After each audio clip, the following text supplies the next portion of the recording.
urbain. De retour dans cette émission, mesdames, messieurs, toujours avec Carles Antonio. Une question, ou bien plutôt deux. Oui. La première question, c'est à propos de ton nom Flencho, ça vient d'où? La deuxième question, c'est à propos de ce personnage-là. Le pasteur, ça fait fort longtemps, justement, qu'on t'a plus vu avoir ce personnage dans tes vidéos. Commençons par le nom Flencho. Flencho, c'est mon nom, non? C'est mon nom. Je m'appelle Tsagé François Carles.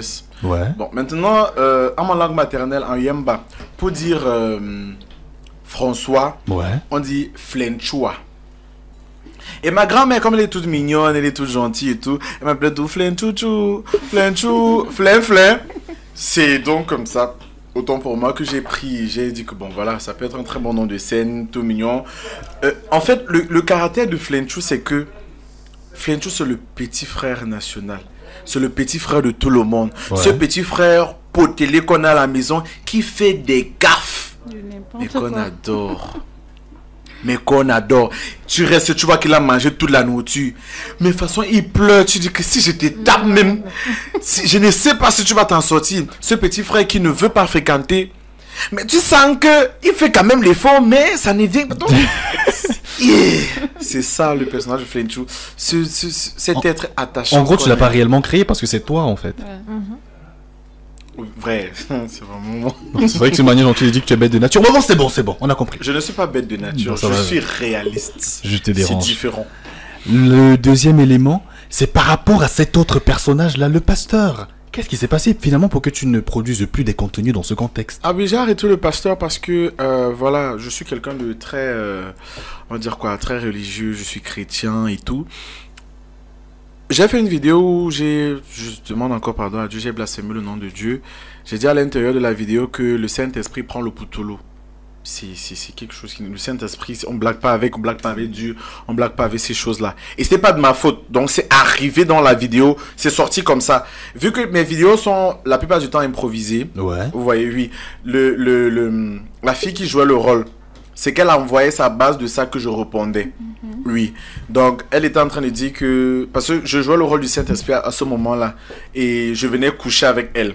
Parce que dans la vidéo, elle a dit qu'elle voulait être enceinte comme Marie. Et dans la Bible, c'est le Saint-Esprit qui est venu dire à Marie, comme tu vois là, nanani, nanana et tout ça. C'est l'ange. Ouais. La fille dit donc qu'elle veut être enceinte par le Saint-Esprit. Je dis que non, t'inquiète pas. Moi, je me déguise dans un Saint-Esprit. J'arrive. La fille dit qu'elle ne veut plus. Moi, je me fâche donc. C'est moi, je me fâche moi-même. Je dis que mais attends un peu. Tu m'as fait donc prendre le poutoulou, pourquoi? Elle, dans la scène, elle sait que c'est le Saint-Esprit. Après, elle demande Kéké. Le Saint-Esprit prend le poutoulou. Moi, alors, dans ma réplique, je dis que oui, le Saint-Esprit prend le poutoulou. Tu crois que quoi? Ok. C'est en plein, parce que c'est moi qui monte mes vidéos. Si j'écris les textes, je scénarise et je monte mes vidéos. En plein montage que j'entends, que j'écoute, ça ne sonne pas bien. Mais j'ai tout de même posté. Cette vidéo, c'est remind dans ma tête. J'ai dit non. C'est la goutte d'eau qui fait déborder le vase. J'ai arrêté, pourquoi? Parce que j'ai dit ça comme ça à l'improviste. Dans une autre vidéo, je vais encore développer quelque chose de plus fort. Ouais. Vu que c'est des impros. Ouais. Je vais encore dire quelque chose qu'il ne faut pas. Et Dieu, c'est pas bon. Ouais. C'est notre Père. Voilà. Et est-ce que quelqu'un t'a fait un retour quand même à propos? Tu dis? Est-ce que quelqu'un t'a fait un retour également à propos? Oui. Des gens m'ont fait des retours que bon, c'est bien, mais après, il y a certaines choses que tu dis souvent, c'est pas ça, c'est pas bon et tout. Dieu, c'est un sujet très délicat. Exactement. La Bible, c'est un sujet que vraiment, on ne fait pas les rumeurs avec. Voilà. Certes, après avoir arrêté avec cet aspect-là, les vidéos avec le pasteur, tu n'étais pas arrêté là. Non. Tu as ressurgi avec le répétiteur. Ah oui, le répétiteur, mon répétiteur Del Piso Manga, qui est une personne formidable, je l'adore, je l'aime beaucoup. Il s'accommode vraiment du rôle et vraiment il entre à la perfection dans son jeu. Voilà, j'ai commencé à faire les vidéos du répétiteur avec Tanaki, mais après nos emplois de temps n'étaient pas vraiment favorables. Quand je l'appelais, que j'avais écrit le texte, c'est que bon papa c'est bon, tu peux venir, on peut tourner. Son emploi du temps ne coïncidait pas. J'ai dit que bon attends, je vais pas quand même laisser un truc qui peut porter comme ça et voilà, je ne fais rien. J'ai cherché quelqu'un qui pourrait vraiment... Un jour, je m'en vais tourner parce que je vais tourner dans les rigolards de Mbalmayo. Big up, Hariko, Beans et Babadji. Des très bonnes personnes aussi dans le showbiz. Très bon cœur. Je trouve Del Piso, je dis que ouais, s'il te plaît, j'envoie le texte. Il dit qu'est-ce que tu peux me jouer ça? Il dit que bah, on essaye. J'aime bien. On va se placer donc. Parce que quand c'est comme ça, tu lis les... On va dire quoi? les grandes lignes, oui, du texte. Il a lu les grandes lignes, il a joué ça à la perfection. J'ai posté. Au départ, les gens me disaient que l'ancien répétiteur ou Tanaki ou nanana. J'ai dit que c'est votre concept. Tu vas avec qui tu veux. Voilà, je joue avec qui je veux. Et c'est comme ça que de fil en aiguille, Del Piso s'est approprié le rôle. Et jusqu'au jour d'aujourd'hui, quand il m'appelle, il me dit que tu as fait tes devoirs. Il dit que papa. On est dans la vraie vie. Je fais encore mes devoirs. Avant qu'on ne passe à la prochaine rubrique de cette émission, tu parles justement dans ce que tu qualifies entre guillemets de showbiz. Tu parles de bonnes personnes, mais est-ce que tu as également eu à avoir des expériences plus ou moins toxiques dans ce contexte-là avec d'autres personnes?